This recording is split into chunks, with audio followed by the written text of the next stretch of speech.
Before the video starts with David Schmidt, the CEO of Lifewave, before he talks, I want to point out something that I've already talked about with the members of the Grow Tall Millionaires Club. In the first video of that program, I talked about how elongation of the body is associated with elongation of life. A very simple example of that is how tall trees are and how long they live. Very simple. In fact, the tallest trees that exist on the planet is the longest living tree. Okay? These are the longest living. They are the sequoia trees. Okay? They're the tallest and longest living. Now, there's a caveat to that. There is another tree that it's, in my opinion, it's debatable, but they say that it lives a very long time, and it even outshines the sequoia in age. And this is what they believe, and it's called the bristlecone pine.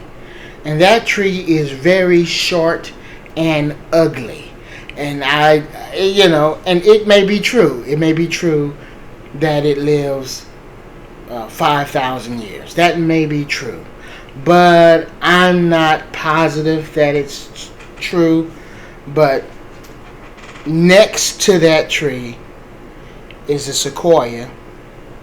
These are the tallest trees that exist on the earth, and they're also the longest living trees.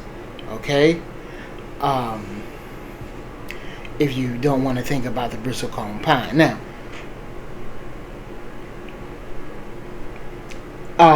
next to that thought, okay? We talked about trees. Let's talk about a human real quick. There was this Asian guy. It's documented. He lived for about 200 years, and actually maybe 250 something years. Can't think of his name right now, and I keep forgetting whether he's Japanese or Chinese. But again, that was talked about in video 1 in the Grow Tall Millionaires Club, and I talked about how when I first heard about this guy, about how long he lived, I theorized, I wonder if he might be tall. The reason is because I had already developed an understanding that, or a belief that, if we are in ultimate health, then likely we will continue to grow throughout our life, even if it be minutely, even if in a very small way. We would continue to grow throughout our lifespan, because our body would remain adaptable, and it would just have to happen. I won't go into full details, but that was my belief. And sure enough, found out this Asian guy was 7 feet tall. Okay? Around 200 years old, 7 feet tall. Now, when did he get his height? He may have gotten his height earlier on in life, or he may have grown throughout his life. Maybe he got the bulk of his height when he was younger, but he continued to add height throughout the years. I don't know. But here's the bottom line. Mainstream would have you to believe that it's better for you and it's healthier to be short. There's even a new thought that's been starting to circulate that if you are focused on reaching your full genetic potential in terms of height, then you are selfish and you hate other people, and you're not supporting the environment, you're not supporting the future of mankind, you're not showing love to your fellow man. That excuse me, that is a thought that is circulating. It's starting to circulate right now, okay? And they want people to start get away from meat, start eating fruits and vegetables and bugs, and stop trying to be so tall, because you're selfish if you try to be tall. You're consuming everything from everybody else.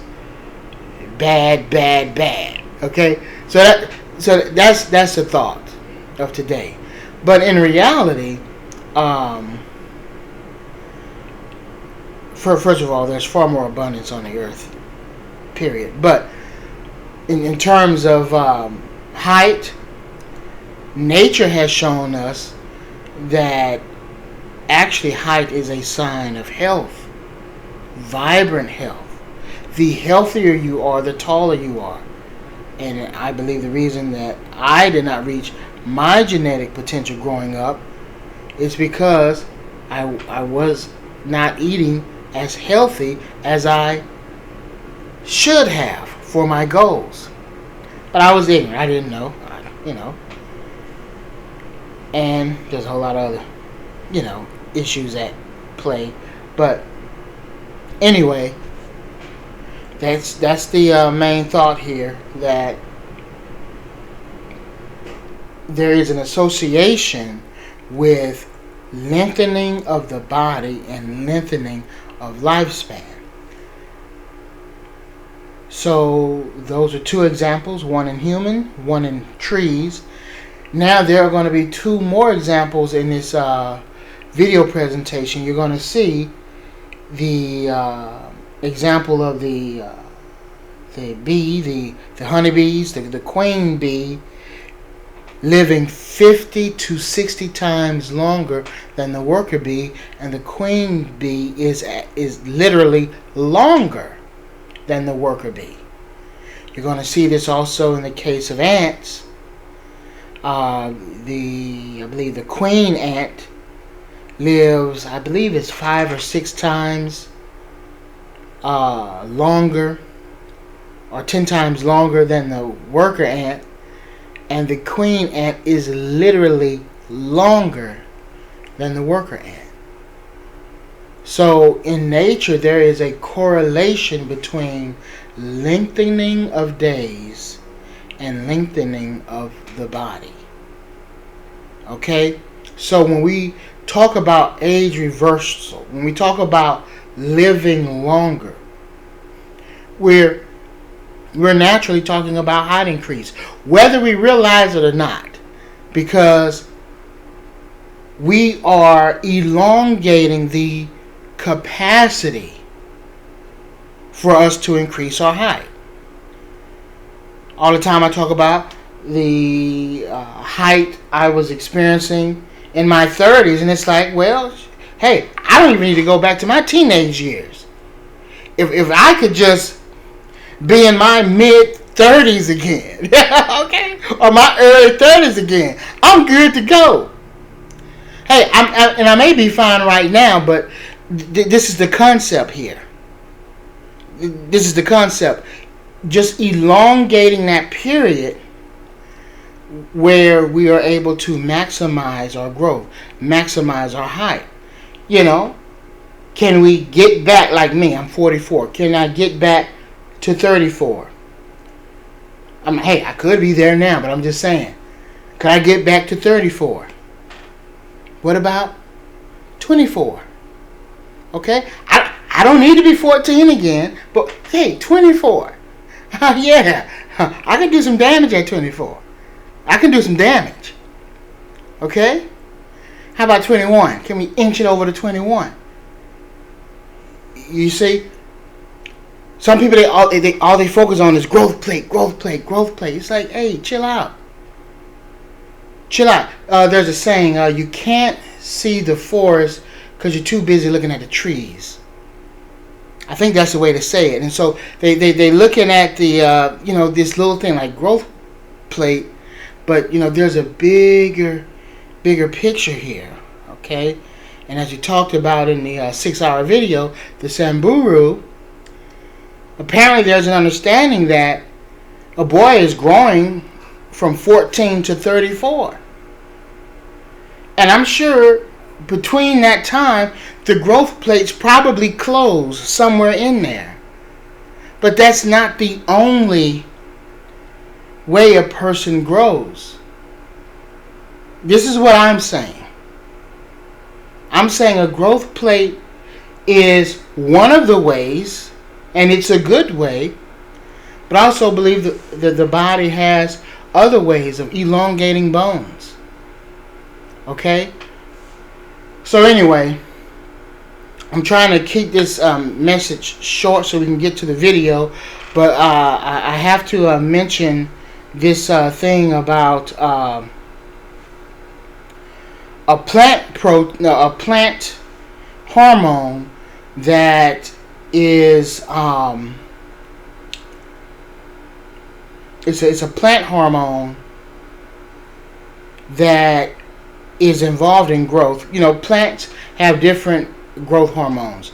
There are cytokinins, auxins.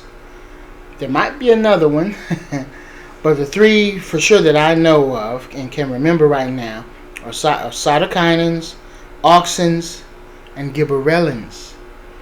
Gibberellins specifically have to do with lengthening. And in looking up gibberellins, I was on Wikipedia and I saw the word terpenes. And if I understood what I was pretty much skimming over,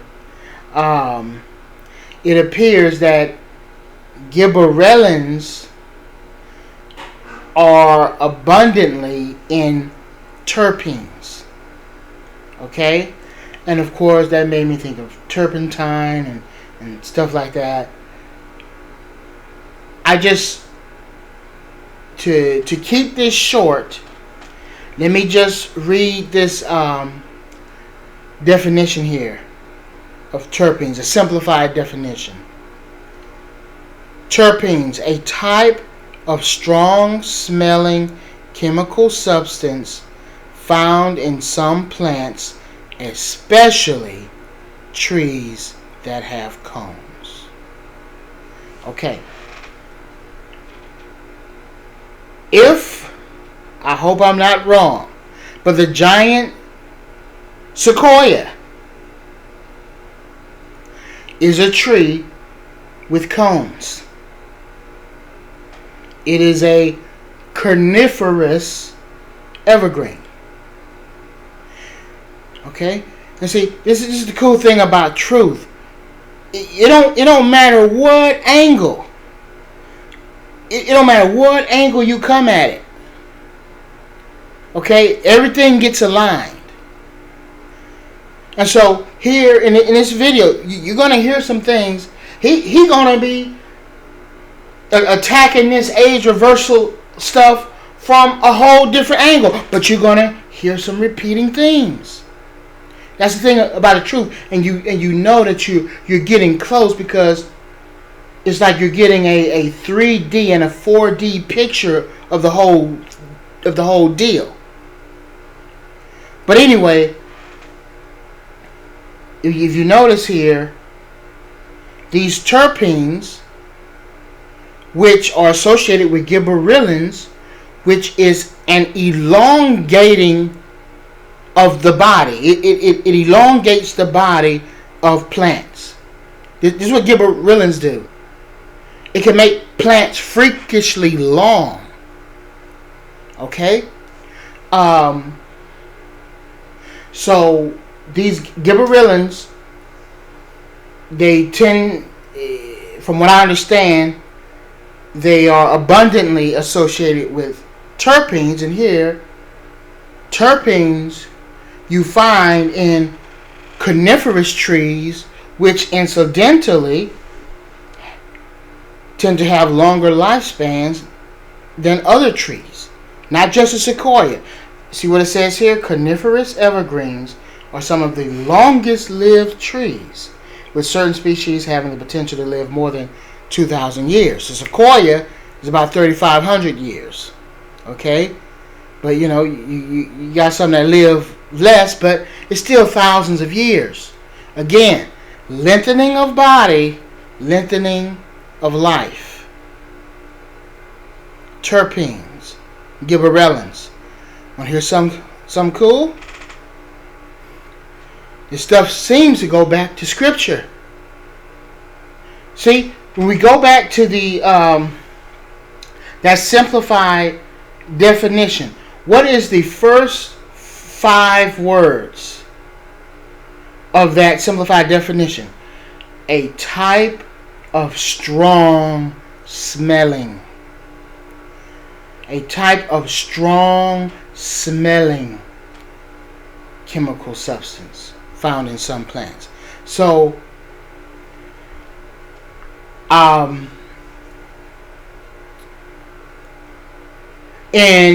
I tried to define the scripture in, well, it's not fair to call it a scripture, I guess, but there are apocryphal books. You have the 66 books of the Bible, but then you have some other books that are not considered a part of the Bible, but were considered supplemental reading material.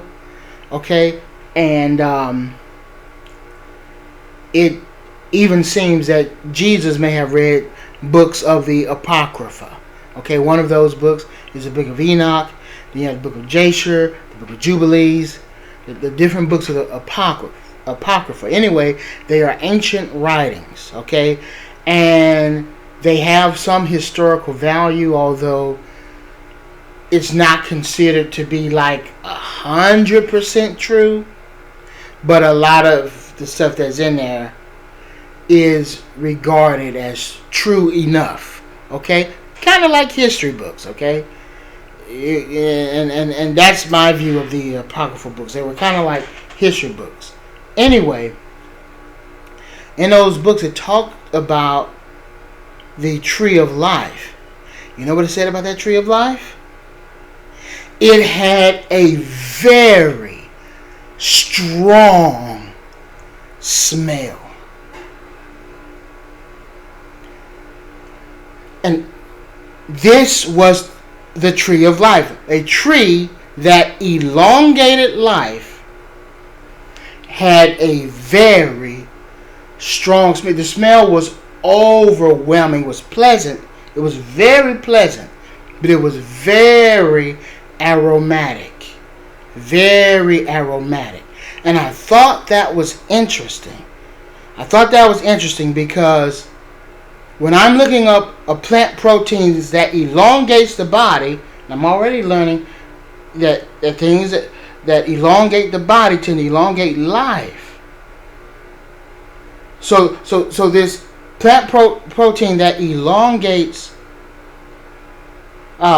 this plant hormone that elongates the body tends to be found in the terpenes of the plant, and that is the part that has a strong smell. That's the part that's responsible for aroma. And here in some ancient book, it's talking about a tree that gave life, had a very strong aroma. And so, all of this stuff is remarkable to me. It's wonderful. It's wonderful. It's like this. Yeah, it's some special, some cool stuff. And check this out, okay? The plot thickens. Check out this scripture here. In verse, and he's talking about the Garden of Eden. Just look at verse 12. And see why this is in Genesis. This is in Genesis, and why did God, the author of the Bible, there are different writers, of course. They're like the secretaries, but the author is God. So why would the author find it important to say, in verse 12, the gold of that land is good. Aromatic resin and onyx are also there. Why? Why? Why? Now, why are we talking about gold? Why are we talking about aromatic resin and onyx? I have a theory about onyx. I just thought of it just now. I got a theory about onyx. And I'm going to hit it on you. I'm going to put it on you. But first, let me talk a little bit about that gold. Check this out.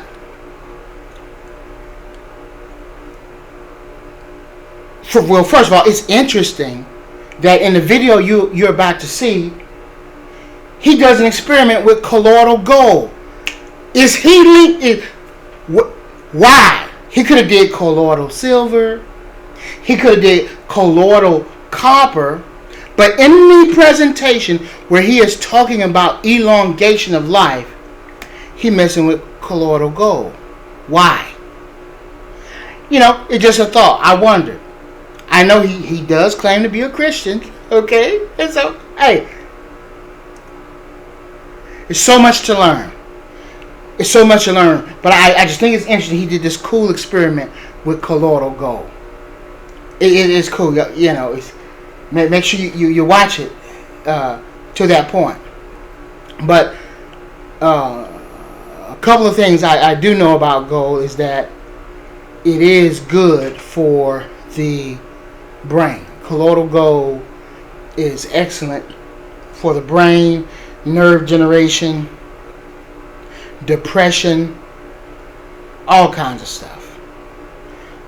It's even are there studies on this? I'm not sure, but I have heard that it literally raises IQ. Like literally, colloidal gold raises IQ. And some people take colloidal gold before they take an exam because it literally raises your IQ. Okay? And what was interesting, Moses, when he was leading the land of Israel, and they did something real bad, they made that golden calf, and they started worshiping it, which was stupid. And Moses was really pissed off at everybody. And what he did was he had his brother to take that golden calf and crush it up and beat it and make it into a powder.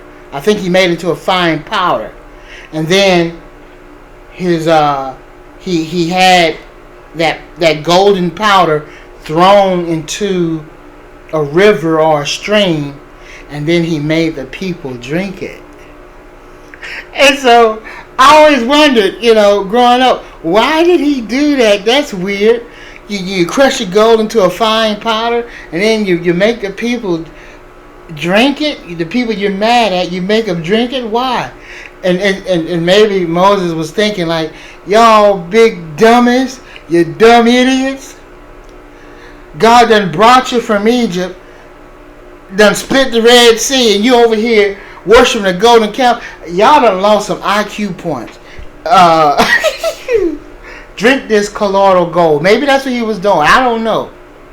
Maybe he figured that they needed gold to raise some IQ points. I mean, Moses was brought up in the wisdom of Egypt.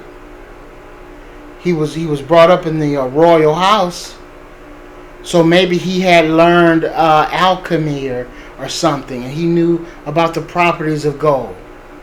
I don't know, but that was interesting. He made them drink, water with like powdered gold in it. I think that's dangerous. It needs to be colloidal. I mean, there's a lot I don't know. I don't know, but it don't say nobody died from it. But anyway, that's that. And As an aside, by the way, Solomon referred to the skull as the golden bowl. That's what he called it, the golden bowl. Also, it's interesting that kings would wear crowns of gold, and so you had gold on their head. Is that associated with ancient knowledge? That gold makes us wiser. It makes us smarter. So they had that. And maybe that's why some of the crowns had stones in it. They called them diadems. They had golden crowns, and then they had basically crystals around them. Maybe that changed the frequency. The brain emits frequency, and it probably just made them smarter and wiser, so they can make good decisions that would benefit the whole nation, the whole kingdom. It's interesting, and these Lifewave patches, that's what they are. They're basically crystals made of sugar and proteins. A patented process, and it's turned into crystals, and you place them on your body, and it reflects the light back into you, and it changes your biology. And there are some patches that using the same principles, it actually affects the mental state, okay, in a positive way. So anyway, that's that. Let me go and talk about this onyx, and then we're going to move on. So, here in verse 12 it says, the gold of that land is good. So already it looks like, okay, the land has good mineral content, I guess. I don't know. But what is onyx? Is onyx a crystal? Is it a black crystal? It's a stone. It's some sort of stone. I gotta look it up. I don't know much about onyx. I just know it's black. And what do we know about black? Black absorbs light. Okay? It's like black takes in all the colors of the light spectrum. At least pretty much. The color black. You can almost look at black. It's like the concept of a black hole in terms of light. It's like all the light is being sucked into it. So it just makes me wonder if onyx is very energetic. There might be a lot of energy trapped in. Oh, I just thought of something else. Yeah, I just thought of something else. This is something else I covered in one of the videos. I talked about charcoal. You know about charcoal, powdered charcoal? Charcoal is like a black hole to poisons. It sucks up poisons. That's why if you go to a hospital emergency room, they will have activated charcoal on hand. Okay, and activated charcoal is a black powder. And if anyone has an overdose, or if anyone comes in with poisoning, anyone comes to the emergency room with poisoning, the medical professionals will give that person activated charcoal, because the charcoal sucks up all the poison. It's like take all the poison in. Okay? And so it just makes me wonder if onyx sort of has a charcoal effect in terms of energy or light, because black sucks up all the light. Now look, this could be a bunch of ignorance talking. It is a bunch of ignorance. I'm ignorant. I'm ignorant about this onyx stone. I just know it's black, and I think it may have a crystalline nature, and that aspect would make it even more interesting. So anyway, I don't know. I don't know everything. But all I do know is the smartest and most wisest and most powerful, yet caring, loving, and generous entity that exists found it a good thing to put in verse 12 that, hey, in this paradise where there was an option to live forever, where that's the track that we were on here. That was a track that we were on. It just so happens the gold of that land is good. There's aromatic resin and onyx. Just saying. And moving on to the next subject. Just saying. See, finally, in Scripture, it is understood that Jesus is the Son of God, and so His personality is like His Father. Let me tell you something that Jesus said. Okay? Look at this scripture. I'm going to try to cue it up, but from my memory, Jesus said to His disciples, "There are many things I desire to tell you, but you are not able to bear them at present." So, if Jesus said that, then that's what God is like. God could want to tell us something, but He may know that we not ready for it yet. We not ready. But from my understanding in Scripture, some things He does put out there, and He just lets, He just puts it out there. And if you can put it together, great.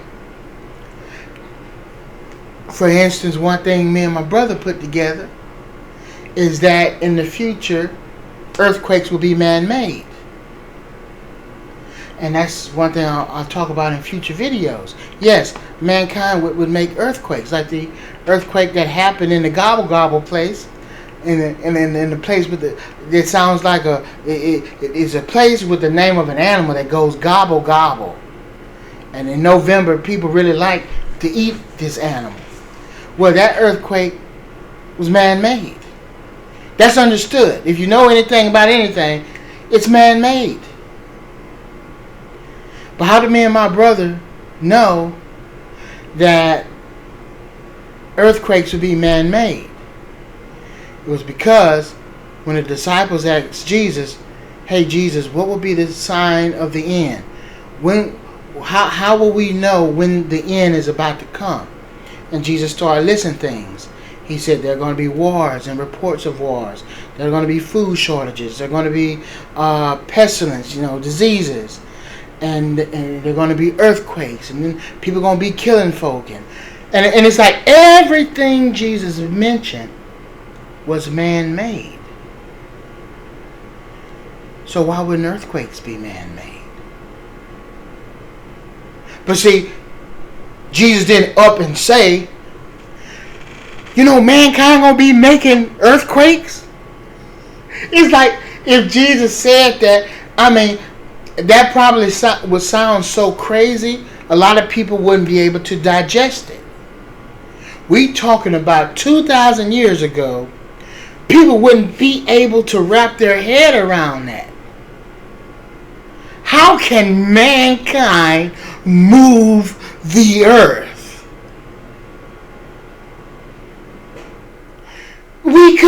Mankind wouldn't be able to get it. They wouldn't be able to understand that. And then the Bible would have to be translated in all these several languages over the thousands of years. And whenever the translator get to that part, they start scratching their head like, mankind gonna cause earthquake? What? So it's like, hey, All Jesus said was, it's going to be this, that, and earthquakes. You do the math. You do the math. He left it to us to do the math. Me and my brother, we youngsters, still living with our mama. We talking, and we like, Jesus is basically telling us mankind will be creating earthquakes during the time of the end. And guess what? That's what mankind is doing. And if you don't believe it, stay tuned. Well, this morning, we're going to start things off, and I want to share with you some of the behind-the-scene things that occur in the lab. And I want to show you what our vision for the future is, the direction that the company is taking over the next year, 3 years, 5 years, and even 10 years into the future. So you're going to get a peek inside the Lifewave labs today.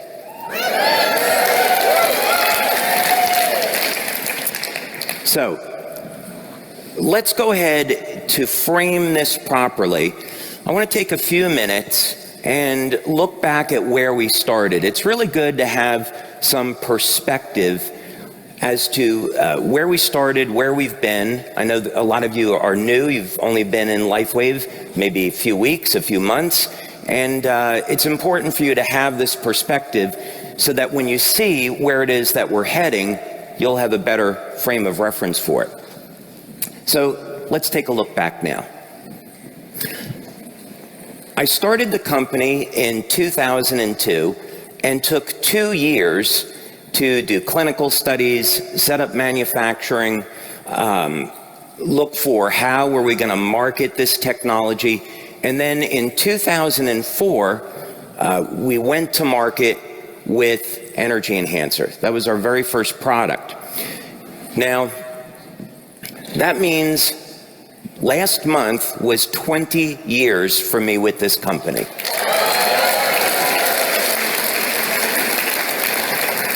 So, you know, sometimes when we're getting leaders, new leaders that are coming in, it's like, well, how do I know, you're not going to sell the business and, you're going to be a long-term opportunity. This is my life. This is who I am. And I want to be doing this 20, 30, 40, 50 years from now. But we got to reverse aging to do that, right? So that's the whole point. But we had a phenomenal start to the business with Energy Enhancer, and then we began to introduce some new products, and this was all about improving lifestyle. So let's give people a natural way to improve their energy, relieve their pain, and have them get a better night's sleep. That was all the initial few years with the company. Then, as I began to work with the technology and develop new things, I found out one of the really cool things that you could do is cause the body, signal it with light, to cause the synthesis of peptides. Now, this is incredibly important because it means it opens up potentially thousands of different applications for the patch technology. But we started with things that were very simple peptides. Glutathione is a tripeptide, carnosine is a dipeptide, Eon elevates a peptide in the liver that produces a relaxation response in the nervous system. So now we had moved into the generation of our company where it was all about anti-aging. So we know that lifespan is correlated to your glutathione levels for very good reasons. Carnosine, this is maybe one of the most underrated nutrients out there. We showed in our clinical studies that carnosine would improve cognitive function, improve strength and stamina, it supports the health of the heart, and in separate studies, carnosine has been shown to protect the telomeres. So in studies that are done with mammals, with mice and rats, you get a 30 to 40% increase in lifespan. And in those rodent studies, the animals never age until the very end of their life. So we have a very practical example going back to research in the early 2000s of how supplementing with a simple nutrient can have an enormous impact on quality of life and also extend life. So that was how we got into anti-aging. Of course, there was a 10-year period where we were doing a tremendous amount of research. We generated 80 patents now in the field of stem cells and regeneration. These patents are all over the world. And we introduced in 2018 X39. So we entered the stem cell industry. So this is very important, right? Because being able to have technology that will support faster healing is a very, very important part of age reversal, meaning we don't want to end up in a situation 20 years from now where somebody gets into an accident and they have severe injuries and they can't recover, right? So it's not going to do any good to have technology that keeps us young for a very long period of time if we don't have technology that helps us heal faster, right?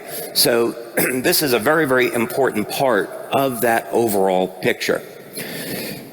And the other thing about X39, probably the most important part, for the sake of marketing, we're focusing on stem cell activity. But actually, the power of copper peptide is that it resets about 1/3 of the human genome to a younger, healthier state. There was research that was done at Harvard, and we have a video actually that we're going to play on this later, where they took thousands of peptides and they screened them for anti-aging effects, and GHKCU was right at the top in terms of one of the most powerful molecules for being able to have a healthy effect on gene expression. So actually, when we were getting into the stem cell industry, this was our first step into age reversal. So this is why you see some of these testimonials that people use the product for a few months and they look much, much younger. It's because physically their gene expression, their epigenetics are changing, being flipped to a more youthful state. This is making the stem cells more active, and this is what can mobilize these stem cells and increase the number of stem cells in the body, supporting healing. So that's what it looked like back then. Where do we go from here? And what type of technology are we developing in our lab to make age reversal a reality? Now, an important part of this, so we have a frame of reference, is that age reversal is something that is definitely mainstream today. If we went back 20 years, age reversal was still in the realm of science fiction, right? Mainstream scientists thought, well, we're born, we age, we die, and that's a one-way street, and there's really nothing we can do about that. And interestingly, scientists did not discuss things like parabiosis, meaning if you take the blood from someone that's young and you give it to someone older, that older person starts to experience some of the things that we see in someone younger. So there's factors that are in the blood that can make the cells act like younger, healthier cells. So eventually, these concepts were accepted, and today, there are billions of dollars being spent by huge institutions and companies to deliver products like drugs to the market that can reverse human aging. So this is going to be a theme now that we're going to continue to see, and it's a reality in our lifetime. So another important frame of reference is that nature already has species that have defeated aging. And this is so important because it means that we don't have to violate the laws of nature. Mankind has an awful history about creating technology that violates the laws of nature, right? Most of you got here in an automobile. I would say an engine in an automobile does not comply with the laws of nature. It doesn't violate physics, okay? I'm not saying that. What I'm saying is, why would we create engines that are 17% efficient, throw most of the excess energy out into the environment as heat, and pollute our planet in the process? Where I'll have more on that later. Just as a thought. And, even worse, we're taking carbon that's in the ground and we're putting it into the atmosphere. That's a pretty bad idea. When nature does things, it does things incredibly efficient and also in harmony with the planet. And this is what we want to do. We want to have in our generation technology that is in harmony with the planet. So in looking at this, the type of things that we'll study are lobsters, ants, planaria, hydractinia. We look at organisms that either do not age at all or who have in some way defeated the aging process. So one of the species that I've studied is Temnothorax ant. And in ants, what's so interesting is that the queen ant can live 5 to 6 times longer than the worker ant, yet their genetics are almost identical. So what is the reason for this? Bees are very similar. And the queen bee is going to live 50 to 60 times longer than a worker. So we should be able to determine what those differences are, since they're very, very minor, and we should be able to implement that with human beings. So, imagine if we did moderately well and we could extend human life 5 to 6 times. I think most of us would be pretty happy with a lifespan of 500 or 600 years, right? And not aging in the process. Now, what's interesting about the Temnothorax ants, so we got these ants into our lab and we wanted to start a series of experiments which were successful. And what's interesting about this ant is that it can get infected by a parasite which will change its gene expression, and the mechanism of action is known. The parasite will, in order to survive, will upregulate mitochondrial function in the ant, and this flips the gene expression in the ant so it doesn't age.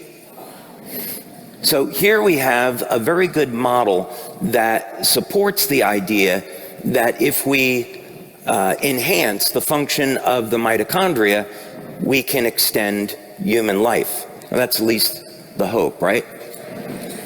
And it's not anything trivial. We're talking about not 20 or 30% improvement, but 5 to 6 time increase in lifespan.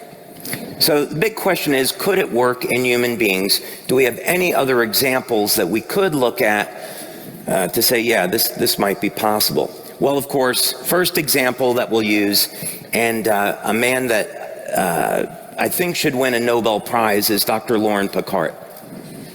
Dr. Picard has put in 50 years to doing clinical studies into GHKCU. So the great body of knowledge that we have today as to how this peptide works and the effects on the human body are because of the work that Dr. Picard did. And it's a shame that he's gone unrecognized, but it's very fortunate for us that we have a product that benefits from this, and we really have the only effective product in the world for elevating copper peptide.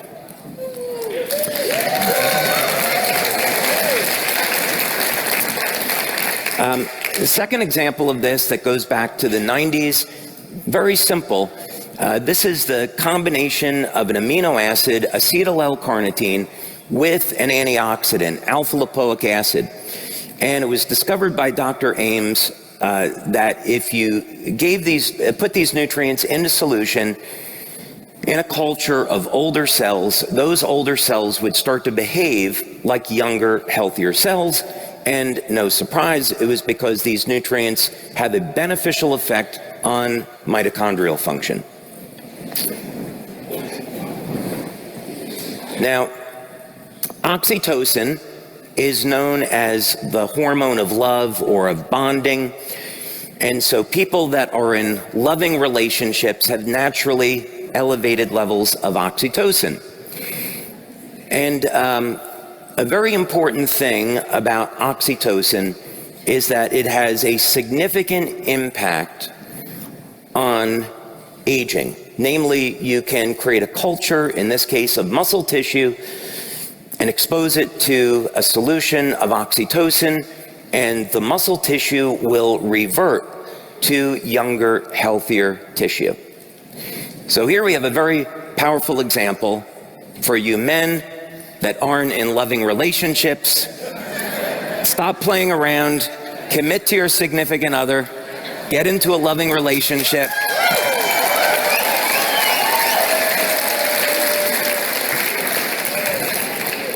As an alternative, somebody could invent a product that elevates oxytocin.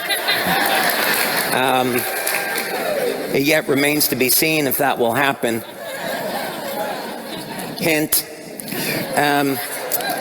We, of course, have David Sinclair, and his main focus, and the focus at Harvard and Stanford, is on elevating NAD. Of course, NAD is a powerful energy-carrying molecule in the mitochondria.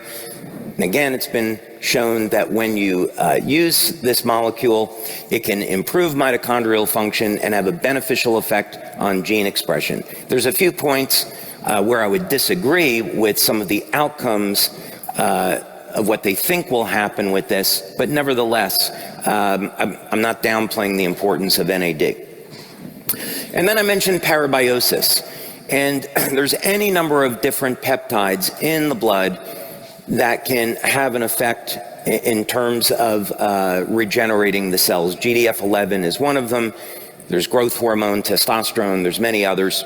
But what was interesting is that when companies started to go to market to harvest the blood from people that were young and healthy so that people that were older that had the money could buy that young blood and benefit from it, the FDA came in and said, no, we don't want you doing that.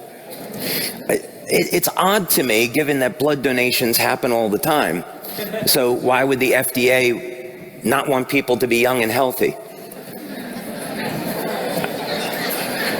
I'll let you draw your own conclusions. Okay, so these examples show us that aging is not inevitable. There are things that we can do to alter the way that we age and hopefully reach our goal of staying young and healthy as long as we want, and if we're older, reverse the aging process and recapture our youth. So have we seen any evidence of this in anything that we've done? As a matter of fact, we have.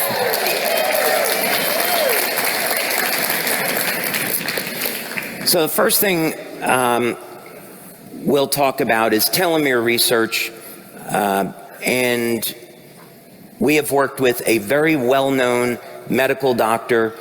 We've done this work over a 3-year period of time. We use a test from a company called Repeat Diagnostics, which clinically is considered a gold standard for telomere testing. We've worked now with over 50 people in these tests over these years, and we found some pretty extraordinary things. Oh, let me go back. There we go. We found that consistently we could lengthen the telomeres, and if you're interested in doing this, you take a baseline and then you take another measurement at 6 months. We tried doing blood draws at 3 months and we didn't see any change, but when you had a minimum of 6 months, that's where you began to see the telomere lengthening. And then again, there were effects at 1 year out. So we did these studies with blood draws at baseline, 6 months, and 12 months. And we found that in as little as 6 months, we could get enough telomere lengthening to equivalent that's equivalent of 8.5 years of age reversal. So this is a very significant impact. The other thing about this is that there are many different factors when it comes to aging. So telomeres, lengthening them, can protect our health. They can increase the number of times that our cells divide, meaning we can increase our lifespan, but we need to do other things. We need to get rid of the cells that are dead, that hang around, that cause oxidative inflammatory stress. We need to manage inflammatory stress. We need to have a healthy diet. We need to exercise. So there's many things that we need to do if we're going to defeat aging. But certainly telomere lengthening is an incredibly important part. Now, we have now about a year and a half worth of research into this device that I invented called the biomimetic enhancer, and I'm on generation 5 of this. The first one was just to see if the technology would work, and then the second one was intended to be a device used on human beings, and it actually turned out that it was too strong. You couldn't use it for more than 10 minutes because it placed too much stress on the body because of the effect. And basically, this is a new form of light therapy. So this is different than the patches. This is different than a cold laser. And it provides light therapy in a very interesting way. The backstory of this is that when I was doing my studies on ants and on lobsters, my thinking was everyone's looking at the biochemistry, but we know that it's the biophysics, the bioelectrical system and the biomagnetic fields in the body control the biochemistry. So I started to create a model to look at what were the biophysics involved in lobsters and ants, were there any commonalities, and could we figure out which wavelengths of light were going to be responsible for preventing these lobsters and ants from aging. By the way, lobsters have been found to be 132 years old and never have aged in the process. Do we have any Marvel fans here? We got a few Marvel fans? Okay. You know how, well, maybe you don't know, but Asgardians, right, like Thor and Odin, they actually get stronger as they age. So the lobsters are the Asgardians of Earth, right? They actually get stronger as they age. They actually become more sexually active as they age too, as it turns out. So if you're wondering whether or not you have to give up sex when you're 200 or 300 years old, the good answer is you'll be more sexually active then than you are today.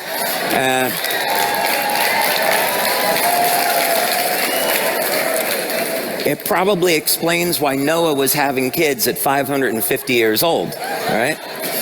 Okay, so this device is intended to be a piece of technology that is biomimetic. It's meaning we're copying a process in nature, putting it into a piece of technology. And we did a number of pilot studies with this on the first generation, the second generation, the third generation, and now we're up to number 5. And we wanted to see what would happen in these tests. And there were a number of things that occurred that are very, very difficult to explain. For example, the pH of the blood in the test subjects went from about 7.6 to 9.8 in only 10 minutes.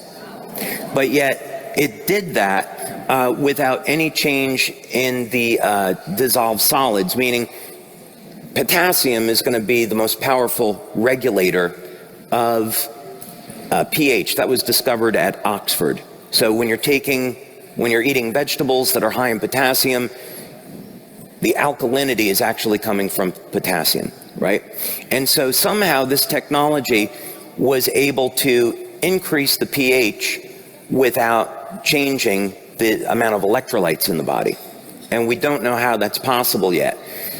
So for example, I see a medical use of this, and I can say this because we're not selling the tech.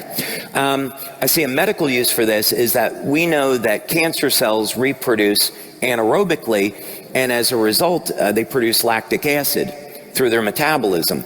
And so I want to look at a medical application for this, where you take somebody that has lung cancer, cancer in the thyroid, you hold this device over the tumor and allow it to dissolve the tumor with light.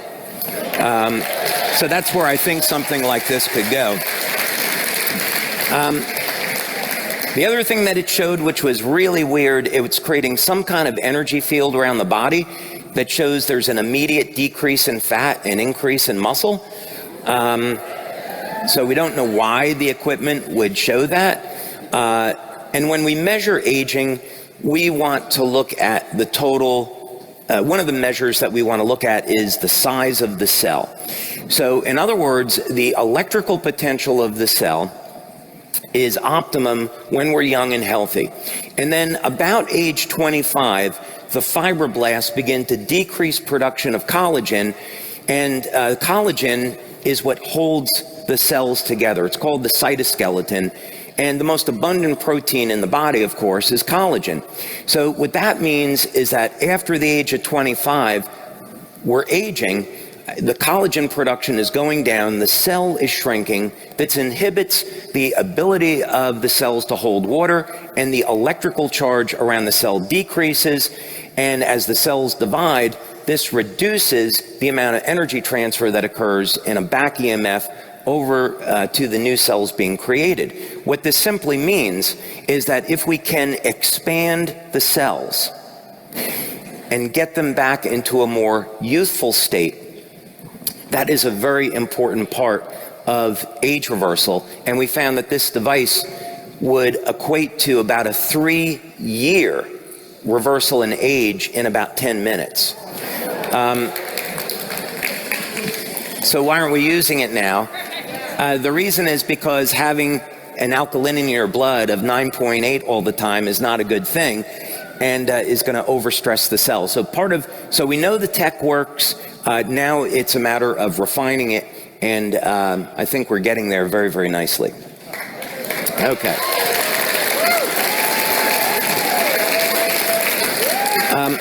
I have a few different pieces of equipment that we use. 2 pieces of equipment that I use quite regularly are a biopulsar and a Menla scan. And a biopulsar is like an EEG for the organs in the body. So in real time, we can see the bioelectrical activity in different regions in the brain, in the heart, the liver, the kidneys.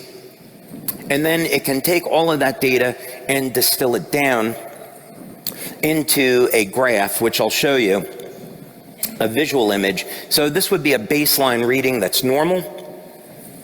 30 seconds after applying the biomimetic enhancer, we see an increase in the energy field, and then 90 seconds after application, we see a further increase in the energy field around the body. So, in other words, the changes that we saw through the blood and urine analysis matched up to the bioelectrical readings.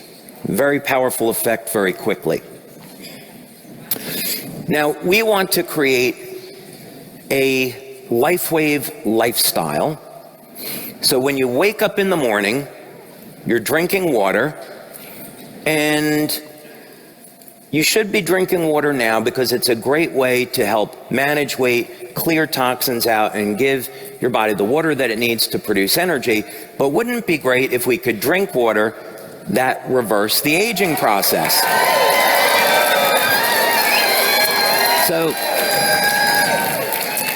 So how are we going to do this?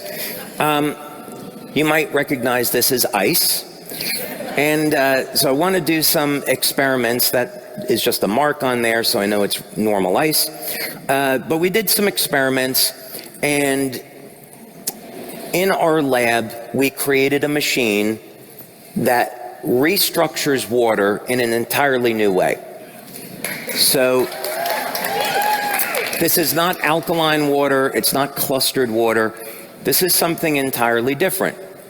I mentioned that I contacted a friend of mine who's a scientist that specializes in analyzing water. He's a physicist, and he's analyzed 200 different types of water.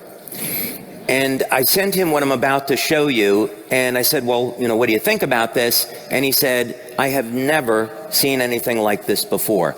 I'm really excited to get involved with this project.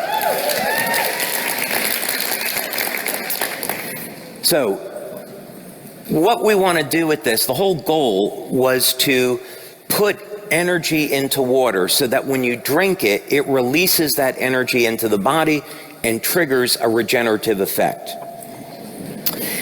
So on the left is regular ice, on the right is the bottom of the beaker, and you'll notice all of these crystal formations, and in the center is an implosion.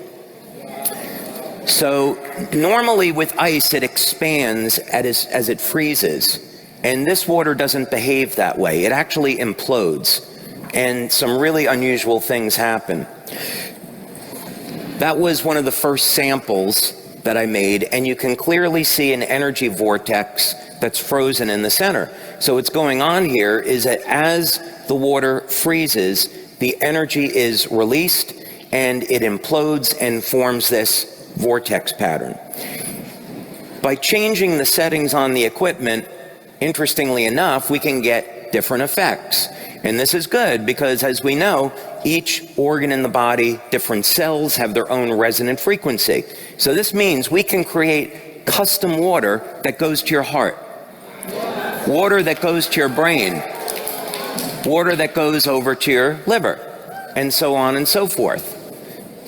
I don't think they're making those yet, so we might have a market for that, right?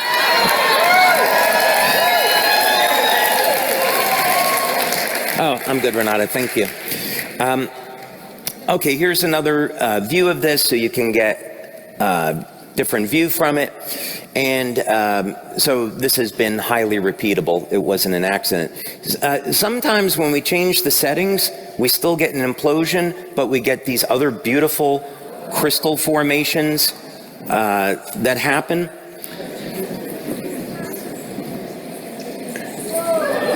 That's another experiment that we did, again showing an implosion but just slightly modifying the settings. Okay, I have to prepare you for this one because this one's really weird. I changed the settings on the equipment, and then I would open the freezer door. At that time, today we have a freezer door that has a glass front, so we do time-lapse photos, which we're going to put on our social media, by the way, and so you can see what this water looks like as it freezes. I have some pictures to show you today. But in the original start of this, I would open up the freezer door and look inside, and on this particular day, as the water was freezing, what I saw was this snake-like formation rising out of the water. So when you have one of these machines, you can do these tests yourself, if you so dare. There's just another view of it. But you can see there's clearly some energy in this water because water doesn't usually take the shape of triangles and snakes. The other thing that it did, which was really odd, as it began to freeze, the snake laid down, and you can see it form this cylinder right on top of the water. So that was kind of odd. I hope none of you are eating potato chips, right? They're not really very healthy. Well, apparently we found we could make water potato chips with this. So we found the water could rise out of solution and form these weird potato chip structures. And there's another view of it. So there's clearly energy in the water and it's being released. Sometimes it forms fish scales if you change the settings. And again, these beautiful triangular patterns. So the water again will implode, but it freezes into different shapes depending on what you're doing with it. So this is going to be something that will happen in the future. And another thing that we found with it is that when you drink this water, the energy goes right to the head in one of them. And I'm going to show you now what I did with colloidal gold. And so we began to do some experiments other than just water. So I said, let's do some metal colloid experiments since metals can conduct electricity in the body. And of course, this is what colloidal gold looks like. And as it starts to freeze, notice what happens. So I'm planning to take these beakers and hang them from my Christmas tree and have some beautiful ornaments. That was my first thought. But then as it kept going, the ball began to shrink. Then after 3 hours and 45 minutes, it's imploding. 4 hours, it's still imploding. And then 4 hours and 15 minutes, it disappears. So there's some very unusual phenomena that occurred. And by the way, since then, since unfreezing the water and cutting into it, the colloid actually, when it gets small enough, it comes out of solution. So you find gold right at the center of that bubble. This is just another example of what the colloidal gold looks like when it goes through freezing.